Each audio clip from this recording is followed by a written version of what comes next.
So last week was GDC 2025, the Game Developers Conference, and it was my first time going, and it was a great experience. And I wanted to very quickly touch on that.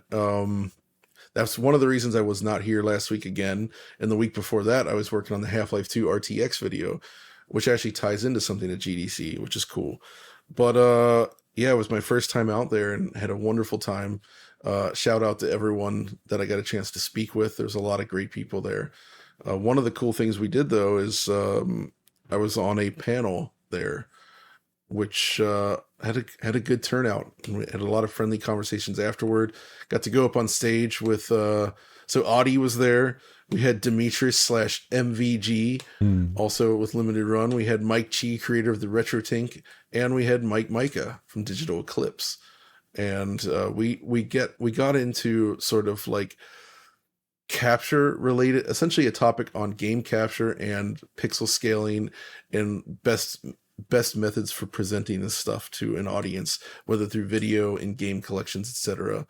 And it was really interesting to kind of go through that and talk out some of those points. And everybody sort of brought their own unique perspectives to it, since we all have different experiences with this stuff.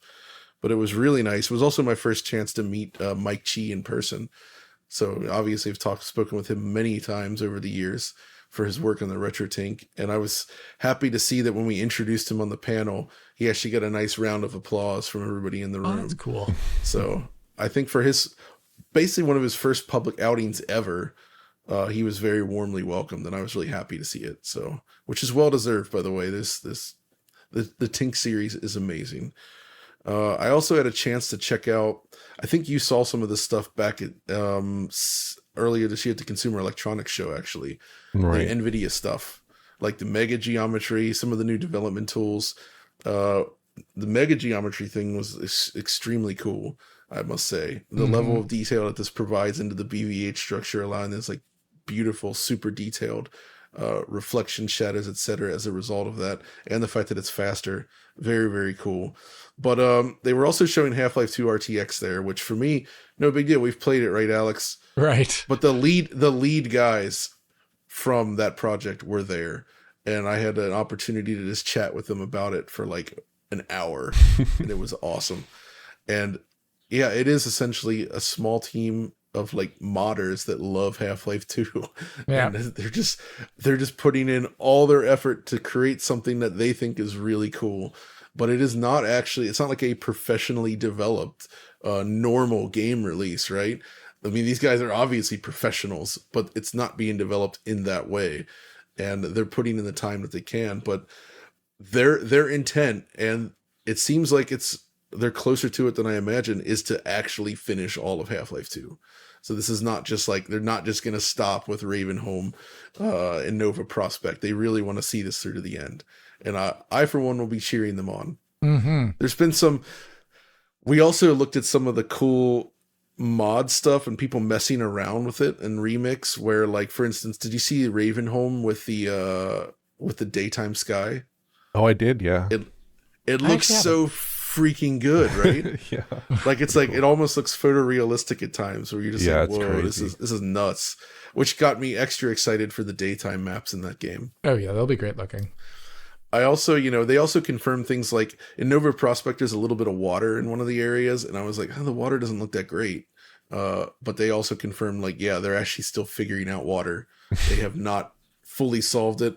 They have what they have in there currently, but for the more water heavy maps, they're still sort of figuring out the best solution to make great looking water for use in like a path tracer like this. So there's a lot of stuff still being worked on, but it sounds like they're making good progress, and I can't wait to see more of it. I also really liked, did you guys see the AI animation stuff? Like that can be integrated into Unreal Engine or other game engines, where you're essentially using text prompts to create animations. So for instance, let's say you have motion capture animation. You have like a cool cutscene that goes into something, and then you have something at the end of this, but in between you have these animations where you want this character to, like, say, walk around a box, then climb over a ledge, and then stand in a specific place, and then it goes into like a traditionally captured motion capture sequence. Well, they were actually able to use prompts to essentially generate variations on animations based on your sort of input on what you wanted to do. So you could say, all right, I set a node here. I want them to start here, end here. And you can sort of trace a path, say, I want them to go around to this box, right? And then you type in a prompt that sort of suggests what you want to do based on that, as well as like the way in which you want them to do it. Like, I want them to run real fast, or like, hurry over to the next point. And then it would actually generate multiple animations. I think this was directly in Maya or something like that. I forget which package they were using, but it was directly in that they had a scene. They're able to extrapolate out 4 different animations, sort of pull it out from the original one, from the original rigged model, and then play it back. You actually see the different results generated by the AI algorithm. And then they select one and said, okay, I want to go with this one. And then you can then modify it from there.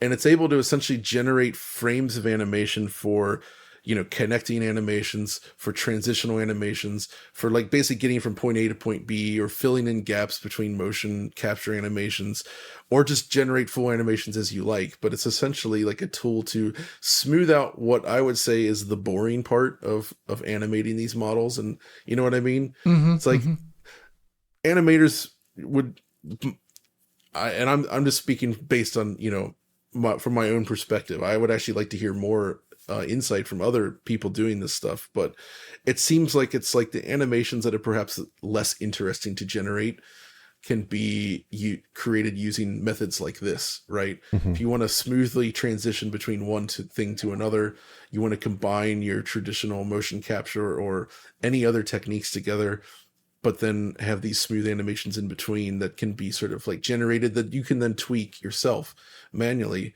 It's like a way to massively speed up. So we were basically standing there and able to like take this rigged up model and just like do these complex animations in like 5 minutes. And it was nuts. That's and cool. I feel like this is really, really, really important for small developers where animation budget, time, all this kind of stuff, these complex animations take a lot of time to make. And when you're working with a small budgets and you have less time, small team, being able to fill in some of these points would really speed up development, I think, and allow you to have a little bit more polish in terms of how all the animations connect together and the kind of scenes that you can make and the granularity of control you have. So I really like that. I'm very excited to see what they do. There was also that Sims clone. What was that called? Inzoid? Yeah, something like that. Inzoid? Where they showed Inzoid. Did they show you that? We only got to walk past it when Oliver and I, we had a lot of time there, but we were also like extremely busy. So that was the one we actually didn't sit down and stop at. We instead stopped at a couple other more silly ones. We stopped at one with the AI game commentator that we enjoyed. Yes. We also did one with a AI painter kind of thing on the ship. Oh, neat. That kind of thing. Okay.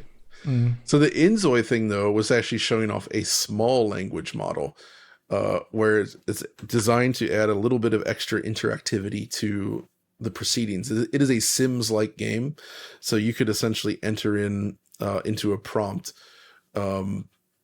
information or things that could potentially influence the world. It's not direct control. You don't say, go here and do this. You could be like, oh, it's raining outside, or like, there's like a rush on aisle 6 to get these snacks, or, something like that, where it's like kind of like, it can be put out into the world and the characters can then sort of react to this stuff passively to create some funny sort of results. But because it's a small language model, it's more limited in scope and can run locally, I guess, on the actual hardware, I suppose.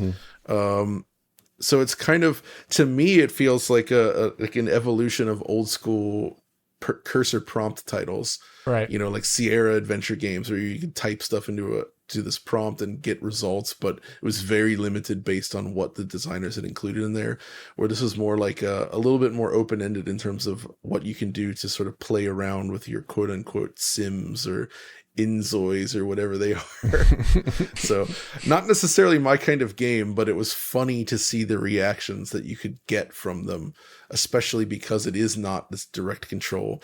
And because it's a small language model, they have more control over like what sort of data is in there or trained on, right? So it's not, you can't make them question their meta existence as insules. Right. Yeah. Although I think they did actually, now that I think about it, I feel like one of the test prompts was like, hey, you're just a character inside a computer game, and they would start to freak out a little bit. But you can't make them do crazy, not so good things, basically. So there's guardrails in place.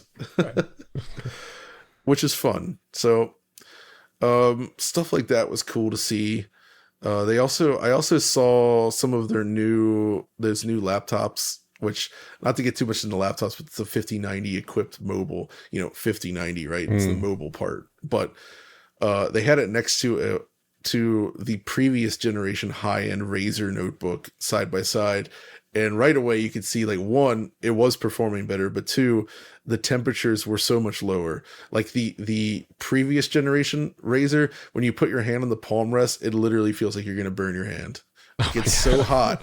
They were showing Cyberpunk Path Trace, by the way, on these things running with multi-frame gen on the new one. Mm-hmm. It was significantly cooler, still very warm, but cooler. Not like it's going to burn your palm.